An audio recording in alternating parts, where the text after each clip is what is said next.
모기가 입이 비뚤어진다는 처서가 지났습니다. 처서가 지나고 나니까 아침 저녁 기온이 확실히 달라졌습니다.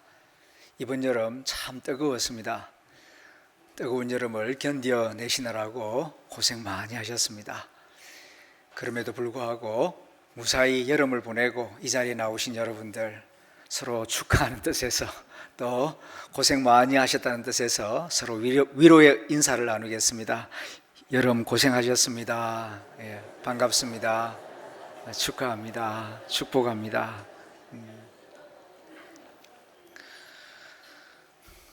태도가 고도를 결정한다는 유명한 말이 있습니다. 태도, 그러니까 이 삶의 자세가 얼마만큼 높이 나를 수 있는지를 결정한다, 그런 의미입니다. 이 말은 미국의 유명한 비즈니스맨이고 성공 작가로 알려져 있는 지그 지글러라고 하는 분이 한 말입니다. 또 그분은 훌륭한 크리스찬이기도 합니다.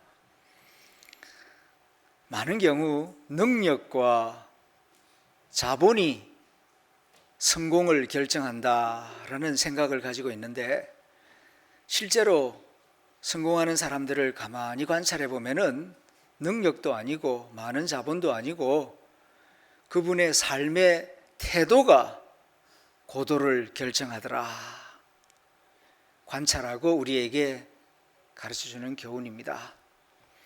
운동할 때도 저 운동선수가 얼마만큼 크게 될 운동선수냐, 우리는 잘 모르지만 전문가들은 그의 기본적인 태도를 보면은 저 친구가 앞으로 진짜 크게 성공할 선수인지 조금 하다가 말 선수인지 구분이 된답니다. 운동만 그렇겠습니까? 삶의 모든 일에 있어서 태도라는 것이 얼마나 중요한지 모릅니다. 신앙생활에 있어서 가장 중요한 태도는 경건입니다. 경건한 태도가 앞으로 하나님께 얼마나 크게 쓰임받는 사람이 될는지를 결정하게 됩니다.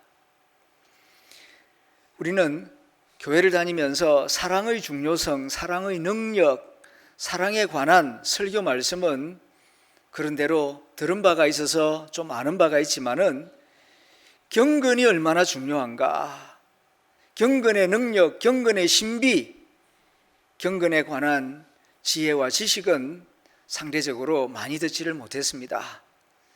그런데 사실 신앙생활에 있어서 핵심은 경건입니다. 그래서 사도 바울은 디모데전서 3장 16절에서 이렇게 말합니다. 크도다 경건의 비밀이여, 그렇게 말합니다. 크도다 경건의 비밀이여, 그렇지 않다 하느니 없도다. 하나님 앞에서 가장 중요한 모습, 태도는 경건을 가지고 있느냐, 경건이 없느냐, 여기에 따라서 그 미래가 달라진다 하는 말씀입니다. 그래서 제가 신학교를 다닐 때에 7년 동안 학부 4학년, 대학원 3년 다닐 때에 그 교문 앞에 붙어 있는 학교 교훈이 경건과 학문입니다. 경건과 학문, 이게 신학교의 모토예요. 그 모토는 장로교를 시작한 요한 칼빈 선생님이 제일 강조했던 부분이기 때문입니다. 그래서 신학교 다닐 때에 경건훈련, 그 다음 학문훈련, 이 두 가지 균형을 이루어야 좋은 목회자가 될 수 있다.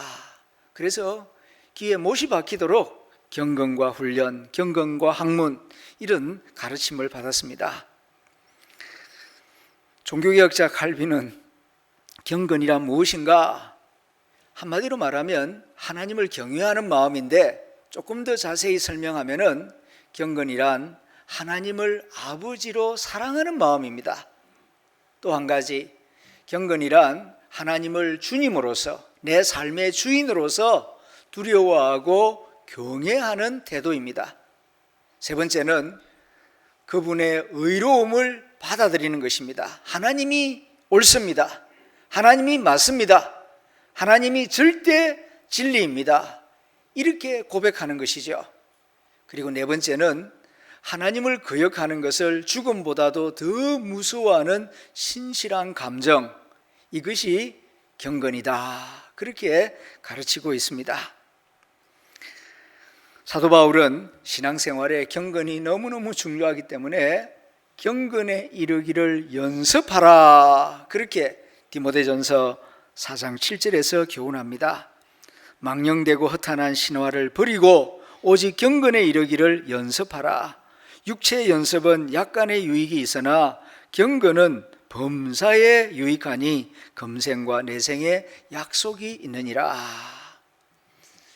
우리가 근육을 키우기 위해서 헬스장을 다니기도 하고 줄넘기도 하고 아령도 합니다. 유익합니다. 나이가 들수록 이 근육이 얼마나 중요한지 모릅니다. 연금보다 더 중요한 것이 근육입니다. 그래서 나이가 들수록 보약을 먹는 것도 필요하지만은 근육을 키우는 것이 매우 중요하다고 합니다. 그런데 이렇게 근육을 키우는 것보다 더 중요한 것은 경건의 힘을 키우는 것입니다. 경건 연습, 경건 훈련을 해나가는 것이 더 중요하다. 왜냐하면 경건은 이 땅에서뿐만 아니라 천국에서도 효력을 발휘하고 계속해서 우리에게 유익을 주기 때문이다. 바울이 그렇게 가르치고 있습니다.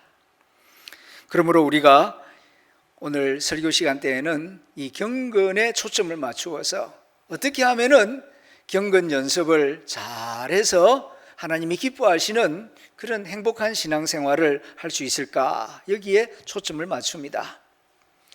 뭐든지 잘 배우려면은 좋은 모델을 찾아내는 것이 좋습니다. 공부하는 일도 그렇습니다. 어떻게 하면 공부를 잘하느냐? 공부 잘하는 형아나 친구, 그 모델을 찾아내 가지고 그를 가까이 하고 그를 모방하는 겁니다. 따라하기, 이것만큼 효율적인 학습법이 없습니다. 자녀를 키우는 일에 있어서도 자녀를 잘 키운 그런 부모님이, 그런 부부가 있으면은 가까이 하고 그걸 모델로 삼아서 잘 따라가다 보면은 쉽게 배울 수 있고 잘 배울 수 있고 빠르게 배울 수가 있을 것입니다. 경건 생활도 그렇습니다. 경건 생활에 좋은 모범, 모델을 찾아서 그를 가까이 하고 그를 모방하고 그를 배우다 보면은 좋은 경건한 그리스도인이 될 줄로 믿습니다. 경건 신앙생활의 좋은 모델로서 하나님은 고넬료를 우리에게 말씀하십니다. 오늘 사도행전 10장에 고넬료라고 하는 인물을 통하여 경건한 신앙생활이란 어떤 것인가 우리에게 말씀하고 있기 때문입니다. 고넬료는 로마의 백부장입니다. 그러니까 이방인이죠. 백부장 하면은 100명의 부하를 가진 장교, 군인을 말하는 것입니다. 직업 군인입니다. 그러니까 자기 밑에는 100명의 부하가 있고 위로는 천부장, 총독이 있고, 그러니까 평범한 시민이지요. 요즘으로 말하면 직장 생활가 하는데 중간 간부라고 말할 수가 있겠습니다. 자, 이 고넬료가 이방인이고 군인임에도 불구하고 하나님을 경외하고 경건 생활에 좋은 모범을, 모델을 우리에게 보여주고 있습니다. 그의 모습을 보면서 경건한 신앙생활이란 어떤 것인가 생각해 보기를 원합니다. 첫째는 경건한 신앙생활의 중요한 특징은 규칙적으로 기도하는 생활입니다. 규칙적으로 기도하는 생활, 이것이 경건의 출발점입니다. 사도행전 10장 2절을 보게 되면 그가 경건하여 온 지방과 더불어 하나님을 경외하며 백성을 많이 구제하고 하나님께 항상 기도하더니, 그렇게 증거하고 있습니다. 하나님께 항상 기도한다.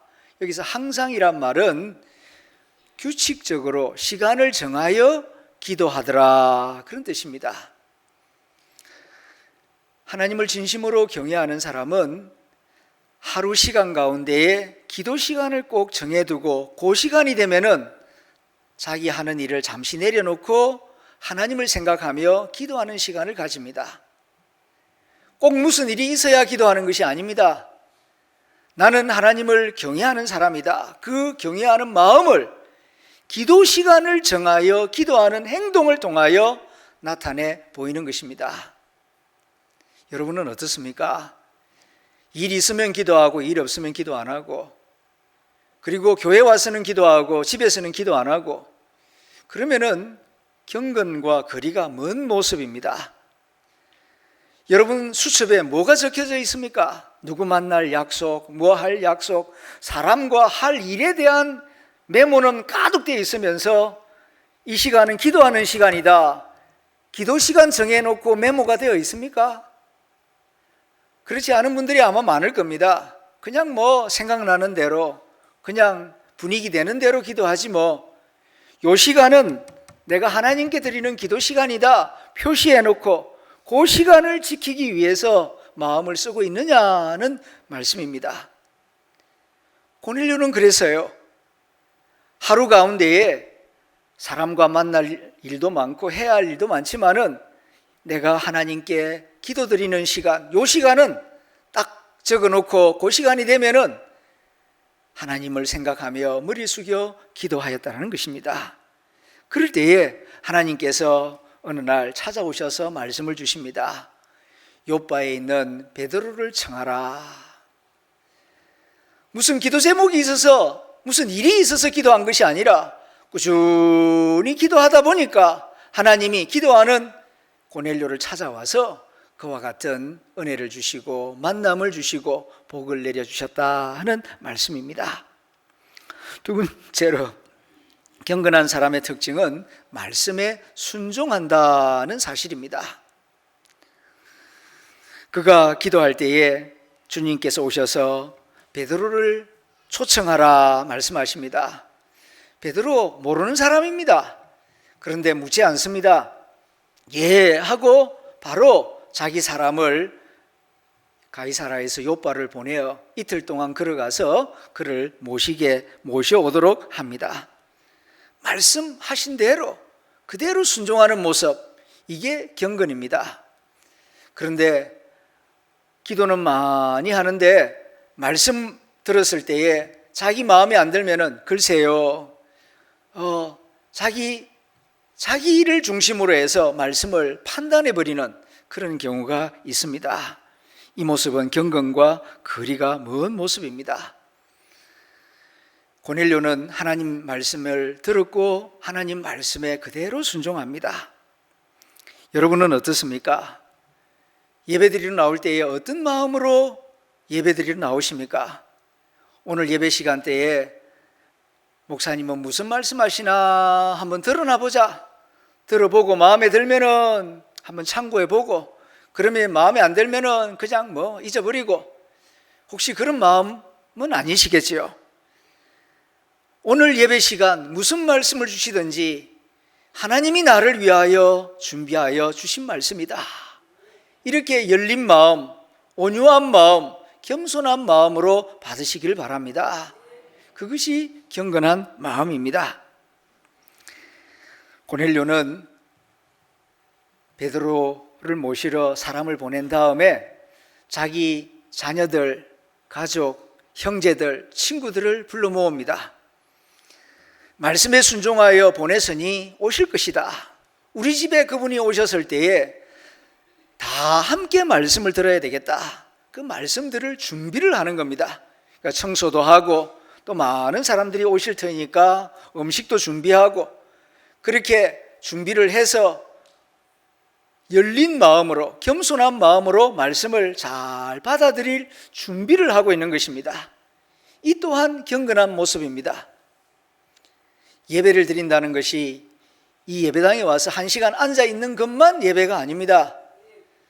오늘 주일이구나, 교회 가서 예배 드리는 날인데 옷을 골라 입고 거울을 보면서 머리를 다듬고, 그리고 성경 찬송을 챙기고, 거기서부터 준비하는 시간, 그리고 예배당을 향하여 걸어오는 시간, 이게 다 예배에 포함이 되는 거예요. 하나님을 생각하고 하나님을 경외하는 마음으로 그런 행동을 하고 있기 때문입니다. 고넬료가 그랬습니다. 이제 사도 베드로가 우리 집에 오실 것이다. 말씀을 주실 것이다. 말씀을 잘 받아야 되겠다. 그래서 가족과 친구와 형제들을 다 불러 모아서 준비를 하고 있는 것입니다. 세 번째로는 하나님의 사람을 공손하게 섬기는 모습입니다. 이것이 경건한 사람의 모습이요 특징입니다. 베드로가 이틀 길을 걸어서 이 가이사라 고넬료의 집에 도착했습니다. 현관문에 딱 들었으니까 고넬료가 그 앞에 오늘 본문 25절을 보면은 엎드려 절하니, 이 엎드려 절했다는 말의 본 뜻은 엎드려서 그 발에 입을 맞추었다, 그런 뜻입니다. 여러분, 세상적으로 보자면은 있을 수 없는 일입니다. 이 고넬료는 로마 제국의 귀족이요, 그리고 백부장입니다. 장교예요. 그리고 이 베드로는 식민 지배를 받는 이스라엘의 백성이고, 그것도 저 총구석 갈릴리에서 물고기 잡던 어부 출신입니다. 세상적으로 보면은 격차가 엄청나게 벌어져 있는 그런 두 사람이죠. 그런데 고넬료는 그 베드로 앞에 엎드려 입을 맞춥니다. 왜 그렇게 하는 겁니까? 하나님을 경외하는 마음 때문에. 인간적으로 내가 신분이 높으냐 낮으냐, 내가 더 많이 배우느냐 적게 배우느냐, 그렇게 생각했더라면 고넬료가 그렇게 하지 않았을 겁니다. 이분은 하나님이 보내신 분이다. 하나님을 영접하는 마음으로 베드로를 그렇게 영접하고 있는 것입니다. 육신의 눈으로 보는 것이 아니라 믿음으로 보고 경건한 마음으로 그를 영접하고 있는 것입니다. 외모는 상관이 없어요. 나이를 물을 필요가 없습니다. 키가 크냐 작으냐 상관없습니다. 잘생겼느냐 못생겼느냐 그것도 신경 쓸 일이 아닙니다. 문제는 경건입니다. 내가 하나님 앞에서 어떤 자세로 그를 맞이하느냐, 하나님을 공경하는 마음으로 하나님이 보내신 사람을 이렇게 맞이하고 있는 것입니다. 예수님께서도 말씀하셨습니다. 제자들을 파송하시면서 베레벨 사람들 다 만날 것이다. 그러나 걱정하지 말고 내가 너희에게 하는 이 말만 기억해라. 너희를 영접하는 자는 나를 영접하는 것이다. 나를 영접하는 자는 나 보내신 이 여호와 하나님 아버지를 영접하는 것이다. 그런 거로 그 사람의 외모를 보지 말고 그 사람의 경건을 보고 너는 하나님이 주신 사명을 다하라고 예수님께서 제자들에게 말씀하셨습니다. 그렇습니다. 믿음이 있는 사람, 정말 믿음이 있는 사람은 경건한 태도로 하나님의 사람을 대하게 되는 것입니다. 이렇게 고넬료가 겸손하게 베드로를 영접할 때에 베드로 또한 겸손하게 대합니다. 고넬료도 훌륭하지만은 베드로도 참 훌륭해요. 그런 영접을 받을 때에 베드로가 그를 일으켜 세우면서 하는 말이 나도 사람이라, 그러지 말라고 일으켜 세우는 것을 보게 됩니다. 이 얼마나 중요한 말인지 모릅니다. 나도 사람이라. 가끔 가다 보면은 이 사실을 잊어버리는 사람들이 있어요. 내가 사람인 것을 잊어버리고 우쭐대는 사람들이 있습니다. 특별히 전문직에 있는 사람들, 많은 사람들이 선생님 하고 그 전문 지식이나 기술이나 그 직분 때문에 사람들이 높이기도 하고 또 공손한 태도를 취하는데, 어떤 사이에 그냥 오래 그 일을 하다 보면은 그냥 내가 하면서 그냥 자기는 사람이 아니고 그냥 특별한 존재인 것처럼 착각에 빠지는 경우가 있습니다. 의사가 환자를 치료합니다. 그러나 의사도 아플 수가 있고 의사도 환자가 될 수가 있어요. 의사라고 해서 병 안 걸리는 것이 아니지 않습니까? 선생님이 학생들을 가르칩니다. 그러나 항상 가르치기만 하는 것이 아닙니다. 선생님도 학생이 되어서 배워야 할 때가 있는 것입니다. 오랫동안 전문직에 오래 있다 보면은 자기 우상화, 자기 우월주의에 빠질 수가 있다는 말씀입니다. 그런데 베드로는 그러한 공손한 영접을 받지만은 그러지 마시라고, 나도 사람이라고, 똑같은 죄인이라고 이렇게 정직하게 겸손하게 그를 대합니다. 베드로는 본래 그런 사람이 아니었죠. 나대기를 좋아하고 아주 우쭐대기를 좋아하는, 다른 사람은 다 예수님 배신해도 나는 배신 안 한다고 자기를 특별한 사람인 것처럼 생각할 때가 있었습니다. 그런데 오늘 이 자리에서는 그러지 않습니다. 겸손한 모습, 온유한 모습, 성령 충만한 모습을 보입니다. 그리고 이제 28절, 29절에 베드로가 용건을 묻습니다. 사람을 보내어서 내가 오긴 왔습니다마는 당신이 알다시피 나는 유대인이고 유대인들은 이방인들과 밥 안 먹는다는 거 다 알고 있지 않느냐. 그런데 하나님께서 말씀하시기를 속되다 하지 마라, 더럽다 하지 마라, 내가 깨끗하게 하였느니라 주신 말씀이 있어서 오긴 왔는데 용건이 뭐요? 하고 묻습니다. 그럴 때에 고넬료가 자초지종을 설명하다가 33절에 가서 아주 중요한 말을 합니다. 오셨으니 잘하였나이다. 이제 우리는 주께서 당신에게 명하신 모든 것을 듣고자 하여 다 하나님 앞에 있나이다. 그렇게 고백을 합니다. 이것이 경건한 사람의 중요한 특징입니다. 경건한 사람은 하나님의 시선을 의식하면서 살아간다는 사실입니다. 육신적으로 보면은 베드로 앞에 있지요. 초라한 유대인 갈릴리 어부 베드로 앞에 있지요. 그런데 고넬료는 우리가 베드로 앞에 있나이다 그렇게 말하는 게 아니라 우리가 다 하나님 앞에 있나이다 그렇게 말을 하고 있는 것입니다. 여기에 고넬료의 경건이 잘 나타나고 있는 것입니다. 지금 육신적으로는 남목사 앞에서 말씀을 듣는 것 같지만은 오늘 거룩한 주일날 성전으로 나를 부르셔서 저 목사님을 통하여 하나님이 하나님의 말씀을 듣게 하고 있다. 이런 믿음, 이런 생각을 가지면서 말씀을 들으셔야 합니다. 그래야 하나님의 음성이 내 귀에 들리고 내게 주시는 기도의 응답을 받을 수가 있는 것입니다. 지금 집에서 온라인으로 예배드리는 분들께 말씀드립니다. 겉으로 보기에는 모니터 앞에 앉아 있지만은 내가 하나님 앞에 앉아 있습니다. 하나님 앞에 있나이다. 이런 의식을 가지고 예배드리시기를 바랍니다. 코로나를 지나오면서 핸드폰이나 컴퓨터, 텔레비전 모니터 앞에서 예배드리는 경우가 있습니다. 부득이한 경우에는 그럴 수 있습니다. 그런데 혼자서 소파에 앉아서 예배드리다 보니까 자세가 흐트러지기가 쉬워요. 보는 사람 없으니까 그냥 내 편할 대로 그렇게 예배를 드릴 때가 있습니다. 그러다 보면은 하나님께 예배를 드리는 건지 아니면은 나 자신을 예배하고 있는 건지 아니면 종교 강연을 듣고 있는 건지 자기 자신도 헷갈릴 때가 있을 겁니다.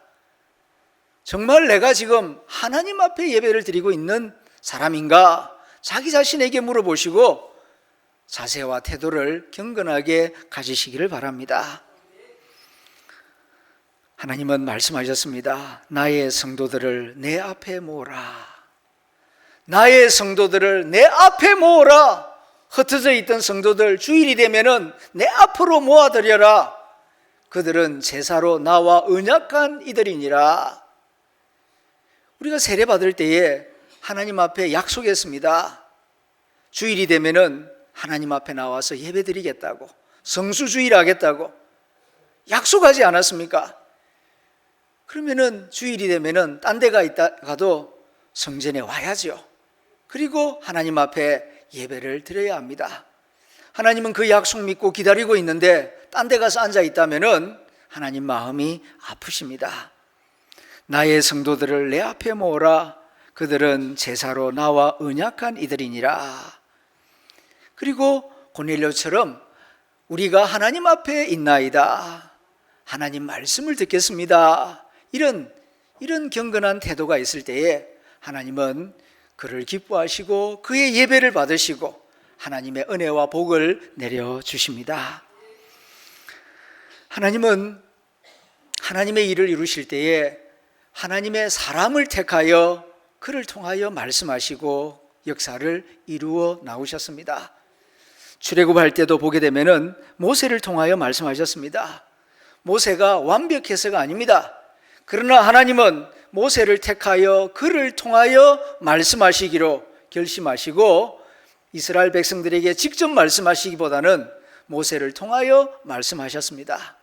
또 그 다음에는 아론을 택하여 그를 통하여 제사를 드리게 하시고 이스라엘 백성들을 거룩하게 하시고 지키기를 원하셨습니다. 그런데 성경을 읽어보게 되면은 이스라엘 백성들 가운데에서 못마땅하게 여긴 몇 사람이 있었습니다. 왜 모세냐? 모세도 실수한 적이 있지 않느냐? 왜 아론이냐? 꼭 아론이 제사를 주관해야 되느냐? 내가 직접 드리면 안 되겠느냐? 그리고 자기가 직접 하나님께 제사 드리겠다고 나섰다가 하늘에서 불이 내려서 타 죽은 일이 있었습니다. 하나님 앞에서 교만하면 안 됩니다. 누구를 지명했든지 하나님이 그를 지명하여 그를 통하여 말씀하신다. 그렇게 생각을 하고 믿음으로 감사함으로 받아야 할 것입니다. 그럴 때에 하나님께서 은혜를 베푸십니다. 덴마크의 철학자 키엘케고르가 이 사도권에 대하여서 많은 생각을 한 것 같습니다. 그래서 그가 쓴 책 중에 사도와 천재의 차이라고 하는 얇은 책이 있어요. 원문은 Between Genius and Apostle이라고 하는 책인데 이 책의 핵심은 이렇습니다. 머리가 좋은 천재가 사도가 되는 거 아니다. IQ가 높다고, 인물이 좋다고, 신장이 크고 훌륭하다고 사도가 되는 게 아니라 사도가 사도 되는 것은 하나님이 그를 부르셨기 때문이다. 아무리 IQ가 높아도 하나님이 불러주시지 아니하면 사도가 안 되는 거예요. 베드로가 사도가 될 수 있었던 것은 그가 다른 사람들보다 IQ가 높았기 때문이 아니라 예수님이 그를 부르셨기 때문입니다. 그리고 그를 통하여 지금 고넬료에게 말씀하신다는 것입니다. 이렇게 세상의 관점이나 인간의 능력의 관점이 아니라 하나님을 경외하는 마음으로 성직자를 대하고 말씀을 들을 때에 하나님의 은혜가 나에게 임하는 것입니다. 경건한 사람은 이렇게 고넬료와 같이 하나님을 의식하며 하나님을 공경하는 마음으로 하나님의 사람을 존중히 여기고 그리고 말씀을 들을 때에 하나님 앞에 있습니다 하는 이런 신의식을 가지고 말씀을 듣는 것입니다. 바울은 이러한 경건에 이르기를 연습하라. 하나님은 부유한 사람, 능력 있는 사람을 찾는 것이 아니라 경건한 사람을 기뻐하신다. 그러므로 경건에 이르기를 연습하라고 우리에게 가르쳐 주었습니다. 하나님은 성도들의 경건을 귀하게 보시고 은혜와 복을 내려 주십니다. 하나님은 어디서나 경건한 생활을 하는 요셉을 눈여겨보셨고 옥에 갇힌 요셉을 애굽의 총리로 높여주셨습니다. 그리고 우상이 가득한 바벨론 왕궁에서도 경건 생활을 하고 있는 다니엘을 지켜보시다가 다른 신하들에게 모함을 당하고 있는 다니엘을 사자굴에서 건져내 주셨습니다. 하나님은 자신의 독생자를 이 땅에 보내실 때에 경건한 요셉과 마리아를 택하여 그 가정의 아이로 태어나게 하셨습니다. 그리고 나이가 많이 들었지만 경건하게 살아가는 시몬과 안나를 보시고 그를 통하여 아기 예수님이 메시아로 오신 것을 많은 사람들에게 증언하도록 하셨습니다. 이방인이지만 경건한 고넬료에게 베드로를 보내주셨고 베드로를 통하여 이방인들 가운데 최초로 세례를 받아 로마 제국을 복음화하는 교두보가 되게 하셨습니다.